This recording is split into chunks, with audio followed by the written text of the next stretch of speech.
आज चाहिँ तिमीहरूको म्याथ क्लास छ कि छैन? सर लिंक चाहिँ आएको छैन, अब लिंक आएपछि थाहा हुन्छ। ल आएपछि अहिले 9 बजेसम्म पढौँ, त्यसपछि चाहिँ आयो भने हामी तिनतर्फ जान्छ है।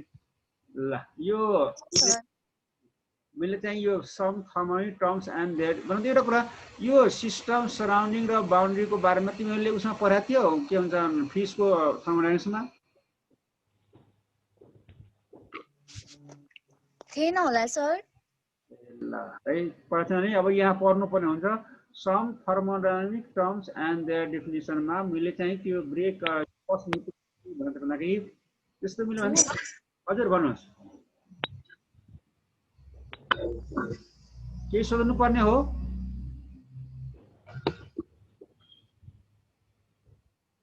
छैन भने म भन्छु है। सुन जस्तो मैले भन्थेँ यो एउटा कपमा है, एउटा कपमा तातो चिया राखेको छ। त्यो तातो चिया के भयो त? हट टी के भयो? सिस्टम भयो। कप के भयो? बाउन्ड्री भयो। र त्यहाँ वरिपरिको चारैतिर इन्भाइरोमेन्टलाई के भने त? सराउन्डिङ भन्यो। अनि सिस्टम भनेको के हो भन्दाखेरि यहाँ है यो कुरा अरू के बुझ्नु पर्यो भन्दाखेरि जसमा यस्तो लार्जेस्ट एरिया, जस्तो लार्ज एरिया जसमा सिस्टम सराउन्डिङ र बाउन्ड्री हुन्छ त्यसलाई के भने? युनिभर्स भन्यो। अब यो अर्थको कम्पेयर गर्यो भने त्यो युनिभर्स चाहिँ माथिको भयो, तर चाहिँ यो सिस्टम सराउन्डिङ र तातो चियोको लागि चाहिँ त्यति माथि गइराख्नु परेन। तातो चियोको लागि चाहिँ त्यो वरिपरि इन्भाइरोमेन्ट के भयो त? सराउन्डिङ भयो। त्यसमा सिस्टम सराउन्डिङ र बाउन्ड्री हुन्छ, त्यसलाई के भने? युनिभर्स भन्यो। तातो चिया के भयो तिम्रो भन त? तातो चिया तिम्रो सिस्टम भयो। कपले के गर्यो? सिस्टमलाई सराउन्डिङ छुट्याएर कप के हो? बाउन्ड्री भयो भने तिम्रो चारैतिर इन्भाइरोमेन्ट के भयो त? सराउन्डिङ भयो है। अनि त्यसो भए यो सिस्टम भनेको के हो? The part of the universe which is under study, जहाँ केही कुराको बारेमा स्टडी गरिन्छ। युनिभर्सको त्यो पार्ट जहाँ चाहिँ केही कुराको बारेमा स्टडी गरिन्छ, जहाँ चाहिँ के हुन्छ? हिटको एक्सचेन्ज हुन्छ, जहाँ वर्कको एक्सचेन्ज हुन्छ, त्यसलाई के भन्छ? सिस्टम भन्छ। System may be very simple, that is like what hot water taken in a beaker, or maybe very complex like digestion of food, rusting of iron. यो सिस्टम चाहिँ के हुन्छ? यो कम्प्लेक्स चाहिँ के हुन्छ? सिस्टम चाहिँ सिम्पल पनि हुन सक्छ, जस्तो चाहिँ तातो पानीलाई केमा राख्छ? बिकरमा राख्छ, र के सिम्पल हो। अनि त्यसो चाहिँ रस्टिङ अफ आइरन, फलाममा खिया लाग्नु। त्यसै digestion of food, it is a very complicated process, it is a very long system. यो चाहिँ के हो? यो कम्प्लेक्स सिस्टम हो के। यो हामीलाई लाग्छ कि हामीले खाना खाने बित्तिकै इनर्जी भन्नु, तर त्यति चाहिँ सजिलो छैन। यो फुडबाट इनर्जी लिनको लागि धेरै कसरत गर्नुपर्ने हुन्छ। So system may be very simple like hot water taken in a beaker, or may be very complex like digestion of food. हाम्रो बडी भित्र के हुन्छ? डिफ्रेन्ट सिस्टमहरू हुन्छन् के। त्यो बायोलोजी पढेकोलाई थाहा होला। के हुन्छ? नर्भस सिस्टम हुन्छ, डाइजेस्टिभ सिस्टम हुन्छ, के हुन्छ? रिप्रोडक्टिभ सिस्टम हुन्छ, त्यसो कि ग्ल्यान्डुलर सिस्टम हुन्छ। जो डिफ्रेन्ट टाइपको जो सिस्टम हुन्छ, र सिस्टम के त? सेलहरू मिलेर के हुन्छ? टिस्यु बन्छ, टिस्युहरू मिलेर के हुन्छ? अर्गेन बन्छ, अर्गेन मिलेर के हुन्छ? सिस्टम बन्छ, र सिस्टममा मिलेर के हुन्छ? र बडीको निर्माण हुन्छ। त्यसैले सिस्टम भनेको यो युनिभर्सको त्यो पार्ट जहाँ स्टडी गरिन्छ। यो सिस्टम चाहिँ भेरी सिम्पल हुन सक्छ वा भेरी कम्प्लेक्स हुन सक्छ। त्यस्तै सराउन्डिङ भनेको के हो? सराउन्डिङ भनेको के हो? The rest part of the universe which around the system. के गर्छ भन्दाखेरि सराउन्डिङ भनेको चाहिँ सिस्टम बाहेक युनिभर्सको त्यो पार्ट जसले सिस्टमसँग इन्ट्रेक्ट गर्छ है। यो युनिभर्सको त्यो पार्ट जसले सिस्टमसँग के हुन्छ? इन्ट्रेक्ट गर्छ। त्यसमा चाहिँ सिस्टमको इन्ट्रेक्सन हुन्छ, त्यसमा सिस्टमको इन्ट्रेक्सन हुन्छ, त्यसलाई के भने? सराउन्डिङ भन्छ। सराउन्डिङ भनेको इन्भाइरोमेन्ट पनि हो के। अनि त्यो हेर्दा the rest part of the universe or environment around the system is called surrounding. Surrounding means all other things which interacts with the what? System. Surrounding भनेको त्यो वस्तु हो जसले के गर्छ? सिस्टमसँग इन्ट्रेक्सन गर्छ। अनि बाउन्ड्री भनेको के हो त? बाउन्ड्री भनेको जसले सिस्टमलाई सराउन्डिङबाट छुट्याउँछ है, जसले सिस्टमलाई सराउन्डिङबाट छुट्याउँछ, त्यसलाई के भने? बाउन्ड्री भने। जस्तो हामीले इक्जाम्पलमा के भनेको थियो? जस्तो चाहिँ चिया खाने कप के भयो त? बाउन्ड्री भयो। चिया चाहिँ के भयो त? सिस्टम भयो भने चारैतिरको इन्भाइरोमेन्ट के भयो त? त्यसको सराउन्डिङ भयो। Anything that separates the system from the surrounding is called what? Boundary. त्यसलाई के भने त? बाउन्ड्री भने। बुझ्यो होला कि कसो? सिस्टम सराउन्डिङ र बाउन्ड्री बुझेको हो? यसमा के प्रब्लम छ? बुझ्यो सर। अब चाहिँ अर्को टर्म्सहरू हेर्दा यो सजिलो छ क्या। अब यो सिस्टमले यो चाहिँ सिस्टमले सराउन्डिङसँग कस्तो इन्ट्रेक्सन गर्छ है? on the basis of how a system interacts with the surrounding. Depending upon a system interacts with the surrounding. यो भनेको सिस्टमले सराउन्डिङसँग कस्तो चाहिँ इन्टरेक्सन गर्छ त्यसको आधारमा सिस्टम चाहिँ तीन थरीको हुन्छ. There are three types of system based on how system interacts with the surrounding. सिस्टमले यो सराउन्डिङसँग कस्तो इन्टरेक्सन गर्छ त्यसको आधारमा चाहिँ सिस्टम चाहिँ तीन थरीको हुन्छ. यो तिमीले पेजमा पढ्यो होला. Close system, open system and isolated system है. यस्तो टाइपको सिस्टम यहाँ ध्यान दियो. यस्तो टाइपको सिस्टम जसमा चाहिँ इनर्जी चाहिँ सिस्टमबाट सराउन्डिङतिर चाहिँ ट्रान्सफर हुन्छ, एक्सचेन्ज हुन्छ, बट नोट द वाट मास. त्यसमा मास वा मेटर चाहिँ ट्रान्सफर हुँदैन. तर के ट्रान्सफर हुन्छ त? इनर्जी. इनर्जी भनेको either work or heat. Heat or work चाहिँ के त सराउन्डिङबाट चाहिँ सिस्टम यो के त सिस्टमबाट सराउन्डिङतिर के हुन्छ एक्सचेन्ज हुन्छ, बट नोट द वाट मास. भने के the type of system in which energy, that is heat or work, can be exchanged towards the surrounding but not the mass, and this type of system is called what? Closed system. जस्तो तिमीले एउटा चाहिँ close कन्टेनरमा है एउटा चाहिँ close metallic कन्टेनरमा तातो पानी राखेको छ भने के हुन्छ? यसो चाहिँ एउटा क्लोज कन्टेनरमा क्लोज मेटालिक कन्टेनरमा त्यसलाई छोपेर यसो भनौँ एउटा चाहिँ बिकरमा तिमीलाई बिकरलाई के गर्यो? बिकरमा तातो पानी राख अनि त्यसो चाहिँ वाच ग्लासले छोपिदियो र टेबलमा कुनै टेबलमा डाइनिङ टेबलमा कुनै ठाउँमा राखिदियो भने के हुन्छ? बिस्तारै बिस्तारै के हुन्छ? त्यो तातो पानी चिसिहाल्छ र चाहिँ के छिन पछाडि के त्यो पुरै तातो पानी चाहिँ चिसो चाहिँ भयो. के त पानी पनि गएको हो? पानी त गएको होइन. बिकरभित्र के हुन्छ? पानी रहिरहन्छ. तर चाहिँ त्यहाँबाट के निस्केको हो सराउन्डिङतिर त? त्यहाँ चाहिँ निस्केको तिम्रो हिट. त्यस कारणले हिट भनेको के हो? इनर्जी हो. यस्तो टाइपको सिस्टम जसमा इनर्जीको चाहिँ एक्सचेन्ज हुन्छ तर चाहिँ मास एक्सचेन्ज हुँदैन भने that type of system is called what? Closed system. अब अर्को सिस्टम भनेको के भन्दाखेरि ओपन सिस्टम भनेको के? The type of system in which both energy as well as mass can exchange towards the surrounding. यस्तो टाइपको सिस्टम जसमा मास र इनर्जी दुवै चाहिँ एक्सचेन्ज हुन्छ. कहाँतिर त? सराउन्डिङतिर. यस्तो टाइपको सिस्टम जसमा मास र इनर्जी दुवै कहाँतिर चाहिँ एक्सचेन्ज हुन्छ? सराउन्डिङतिर. And that type of system is called what? Open system. जस्तो यहाँ एउटा इक्जाम्पल कसरी बुझ्यो भन्दाखेरि एउटा बिकरमा है तिमीले क्याल्सियम कार्बोनेटको चाहिँ टुक्रा पिसेर राख्यो. क्याल्सियम कार्बोनेट भनेको त CaCO3 राख्यो. क्याल्सियम कार्बोनेटको टुक्राहरू राखिदियो. त्यसमा डाइल्युट HCl राख्यो है. माथि के राख्यो त? Dilute HCl. अनि त्यो त्यहाँ त रिएक्सन हुन्छ. यहाँ हेर एउटा बिकरमा तिमीले के हो? क्याल्सियम कार्बोनेटको टुक्रा राख्यो. त्यसमा डाइल्युट HCl राखिदियो. अनि के हुन्छ? त्यसलाई ओपन ठाउँमा राख्यो भने के हुन्छ? यहाँ रिएक्सन हुन्छ. रिएक्सन भयो भने त्यो के हुन्छ त? CaCl2 प्लस H2O प्लस के भन्छ त? CO2 भन्छ. क्याल्सियम कार्बोनेटमा चाहिँ तिमीले HCl राख्ने त्यो रिएक्सन हुन्छ के त? CaCl2 प्लस H2O प्लस के CO2. अब यहाँ तिमीले एउटा कुरो विचार गर्न सक्छौ. जब तिमीले बिकरलाई कुनै ओपन ठाउँमा कुनै ओपन स्पेसमा राखिदियो भने के हुन्छ त? यो क्याल्सियम कार्बोनेट र HCl को बिचमा रिएक्सन हुन्छ. अनि त्यहाँ के हुन्छ? CO2 त ग्यास हो. त्यो CO2 ग्यास त्यहाँबाट निस्किराखेको हुन्छ बाहिर इन्भाइरोमेन्टमा. अनि CO2 ग्यास पनि हो र CO2 त मास पनि हुन्छ. CO2 को मास थाहा कति हुन्छ? CO2 को मास के हुन्छ? 44 AMU हुन्छ. CO2 को मास के हुन्छ? 44 AMU चाहिँ हुन्छ. त्यसकारणले अनि त्यसबाट हिट पनि निस्किराखेको हुन्छ. के यो चाहिँ तिमीले CaCO3 मा HCl हाल्यो भने तिम्रो CO2 पनि मासको रूपमा बाहिर गइराखेको हुन्छ. अनि तिम्रो चाहिँ के हुन्छ? त्यहाँबाट हिट पनि के हुन्छ त? बाहिर गइराखेको हुन्छ. यो चाहिँ इक्जाम्पल के को भयो त? तिम्रो ओपन सिस्टममा.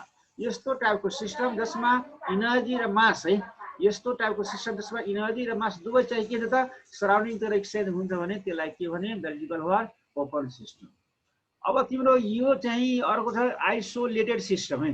आइसोलेटेड सिस्टम भनेको के भन्दाखेरि यस्तो टाइपको system the type of system in which neither energy nor mass can exchange towards the surrounding. यस्तो टाइपको सिस्टम जसमा न त मास न त इनर्जी नै चाहिँ एक्सचेन्ज हुन्छ. कहाँतिर त? सराउन्डिङतिर. And that type of system is called what? Isolated system. Isolated system भनेको यस्तो टाइपको सिस्टम जसमा इनर्जी र मास कुनै पनि चाहिँ सराउन्डिङतिर एक्सचेन्ज हुन सक्दैन भने त्यस प्रकारको सिस्टमलाई के भन्छ? That is called isolated system. यसको इक्जाम्पल हो थर्मस है. थर्मस तिमीले सबैले you all know about thermos. Thermos के हुन्छ? थर्मसमा चाहिँ के हुन्छ? तातो पानी चाहिँ तातै चाहिँ के रहन्छ. अनि तातो दुध चाहिँ हामीले राख्यो तातै चाहिँ रहन्छ. चिसो राख्यो चिसो रहन्छ. भन्दाखेरि हामीले त्यहाँ थर्मसलाई एउटा आइसोलेटेड सिस्टम चाहिँ भन्न सक्छौँ. तर त्यो चाहिँ त्यो कम्प्लिटली आइसोलेटेड चाहिँ हुँदैन. तिमीले विचार गर्यो होला वा सुन्यो होला वा चाहिँ त्यो थिङ्क गर्यो होला वा चाहिँ एक्सपेरिमेन्ट गरे होला त्यो थर्मसमा जुन हामी तातो पानी राख्छौँ के सधैँभरिको लागि तातो हुन्छ त कि केही दिनको लागि हुन्छ केही क्षणको लागि हुन्छ भन त केही क्षणको लागि हुन्छ सर केही क्षणको लागि हुँदाखेरि केही क्षणको लागि भयो भने त्यो चाहिँ आखिर चाहिँ त्यो केही क्षणको लागि चाहिँ हुन्छ अनि पछि चाहिँ किन त्यो चिसियो होला त्यो सेलायो होला त हिट ट्रान्सफर भयो सर त्यसकारण हो भन्दाखेरि तिमीले थर्मसलाई एउटा कुरा त्यही थर्मसलाई भित्र निहालेर कहिले हेरेको छु त भित्र चाहिँ आँखाले हेरेको छु त त्यहाँ चाहिँ भित्र चाहिँ ग्लास हुन्छ के थर्मसको भित्र ग्लास हुन्छ अनि ग्लासलाई चाहिँ कोटिङ गरेको हुन्छ इन्सुलेटरले त्यसपछि त्यहाँ चाहिँ त्यो केही काठहरू पनि राखेको हुन्छ अनि चाहिँ के त बाहिरबाट चाहिँ त्यो मेटलको लागि चाहिँ के छ त्यसलाई चाहिँ छोपेको हुन्छ के मेटलले छोपेको हुन्छ भित्र धेरै लेयर त्यहाँ हुन्छ के अनि त्यो भित्र हामी पानी राख्यो भने त्यो तातो पानी राख्यो भने तातो दुध राख्यो भने वा तातो केही राख्यो भने के हुन्छ त्यसले के केही हदसम्म के गर्छ त इन्सुलेटरको रूपमा काम गर्छ र चाहिँ त्यो हिटलाई ट्रान्सफर हुन दिँदैन केही दिन पछाडि केही क्षण पछाडि के हुन्छ त तिम्रो चाहिँ त्यो सेलानुको कारण के त सेलानुको कारण के त्यो चाहिँ कम्प्लिटली चाहिँ इन्सुलेटर चाहिँ हुँदैन इन्सुलेट गर्न सक्दैन र बिस्तारै बिस्तारै के हुन्छ त तिम्रो चाहिँ त्यो हिट चाहिँ ट्रान्सफर कहाँतिर हुन्छ सराउन्डिङतिर छ त्यस कारणले थर्मस चाहिँ एक क्षणको लागि चाहिँ हामी आइसोलेटेड सिस्टम भन्न सक्छौँ तर कम्प्लिटली आइसोलेटेड सिस्टम चाहिँ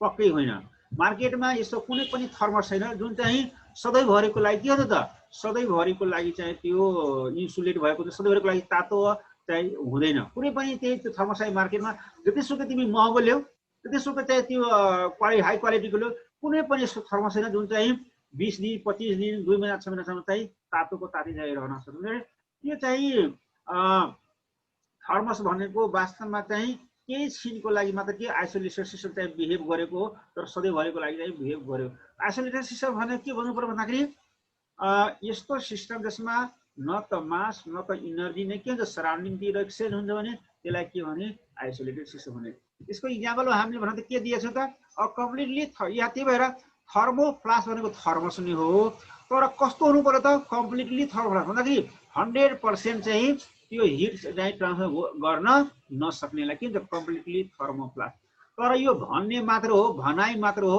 यो चाहिँ आइडियल कुरो हो आइडियल कुरो कहिले पनि 100% पर्फेक्ट हुँदैन त्यो भनाइ मात्र हुन्छ जुन तिमीहरूले आइडियल पर्सन भन्छौ आइडियल चाहिँ त्यो तिमीहरूले चाहिँ आइडियल जस्तो इन्डियन आइडल चाहिँ त्यो म्युजिकहरू हुन्छ नि यो सिङ्गिङको त्यो चाहिँ कोही पनि मान्छे कोही पनि पर्फेक्ट चाहिँ हुँदैन यो यो मेरो मान्छे चाहिँ यो चाहिँ आइडियल मान्छे हो मेरो चाहिँ फलानु आइडियल मान्छे कोही पनि 100% पर्फेक्ट अथवा तिमीहरू चाहिँ केमिस्ट्रीमा राम्रो छ भने फिजिक्समा के हुन्छ अलि लुसे हुन्छ वा चाहिँ पढाइमा राम्रो छ भने तिम्रो के हुन्छ अर्को एक्टिभिटी चाहिँ के हुन्छ कमजोर हुन्छ भन्दाखेरि कोही पनि मान्छे जस्तो चाहिँ अल्बर्ट आइन्स्टाइनलाई चाहिँ किन 21st सेन्चुरीको चाहिँ त्यो सबैभन्दा बढी माइन्ड युज भएको व्यक्ति मानिन्छ होइन तर त्यो पनि चाहिँ भुलक्कर नम्बर 1 थियो अल्बर्ट आइन्स्टाइन त्यसको डिमेन्ड भनेको जति बेला पनि अर्को कुरा चाहिँ यो गर्यो भन्दाखेरि त्यो पढ्नमा चाहिँ ट्यालेन्ट थियो तर चाहिँ अरूमा चाहिँ के भने खतम थियो के त्यस कारण कोही पनि मान्छे 100% पर्फेक्ट सबै विधामा चाहिँ हुन सक्दैन आज हामीले त्यही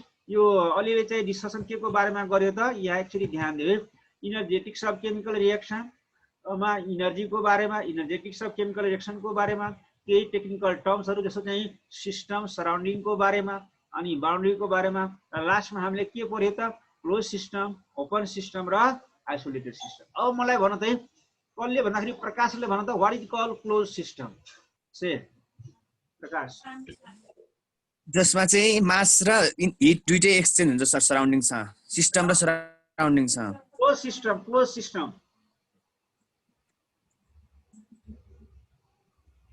स्क्रिनमा पर त के लेखेको छ क्लोज सिस्टम भन्नुभयो सर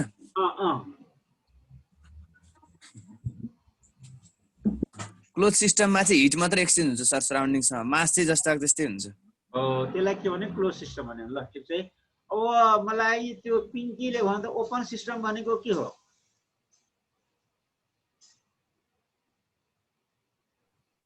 सर त्यसमा चाहिँ इनर्जी र मास दुवै एक्सचेन्ज हुन्छ हाम्रो सराउन्डिङसँग यसको इक्जाम्पल भन्नुस् त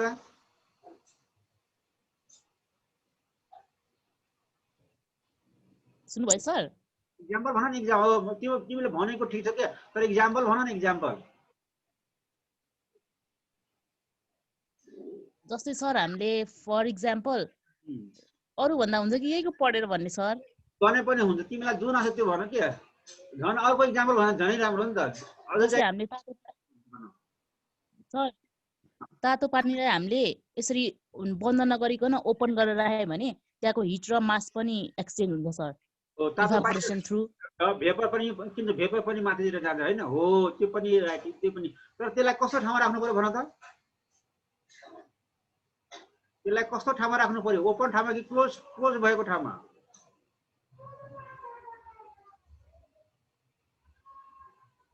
पिङ्की सुनिरहेछौ?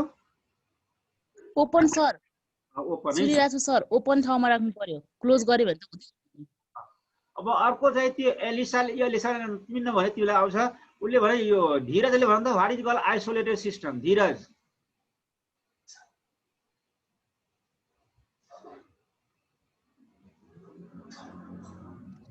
छैन सर। धीरज छैन आज। ल त्यसो भए यो उसले भने के भन्छन्, प्रेमले भन्छ प्रेम, what is called isolated system? प्रेमले भन्छ है। प्रेमलाई मैले कहिले पनि सोधेको छैन है। प्रेमले भन त।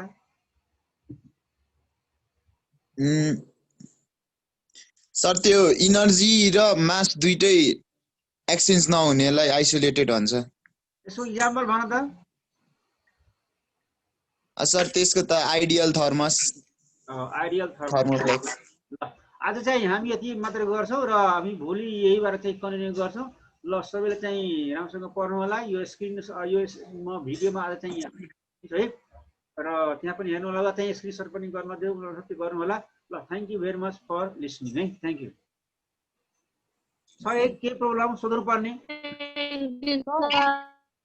Thank you sir. हजुर भन्नुहोस् सर। हाम्रो यो आइडियल हुँदै हुँदैन भने हामीले यो आइडियल चाहिँ किन पढाए? के को लागि चाहिँ हो यो आइडियल बनाएको? अन्त आइडियल ग्यास हुन्छ त? हुँदैन सर, हामीले जस्ट थिङ्क गर्ने हो। किन पढ्नु पर्यो आइडियल ग्यास? भन तिमी, मलाई बुझाऊ अब। क्या आइडियल ग्यास हुँदैन तिमीलाई थाहा छ, मलाई पनि थाहा छ, तर किन आइडियल ग्यास पढ्नु पर्यो? खोइ सर त्यो त थाहा छैन मलाई। खोइ क्याल्कुलेसन करेक्ट निकाल्नलाई होला। जति पनि म्याथमेटिकल फर्मुलाहरू डिराइभ भएको छ त्यो त्यसैबाट भएको हो के। जस्ट इमेजिन, हाइपोथेसिस मात्र हो के। किनभने आइडियल मान्छे पनि हुँदैन, आइडियल मेसिन पनि हुँदैन। किन 100% पर्फेक्ट कोही पनि हुँदैन के। ल thank you very much for listening. अब भोलि कुरा गर्छ है। ल थ्याङ्क यू सर। के अरे केमिस्ट्रीको कुन पब्लिकेसनको बुक किन्दा हुन्छ? तिमीले किनिसकेको छौ कि छैन? छैन सर, अब किन्ने भनेर। उसको तलेजुको किन? तलेजु पब्लिकेसनको के है। हस् सर, थ्याङ्क यू सर।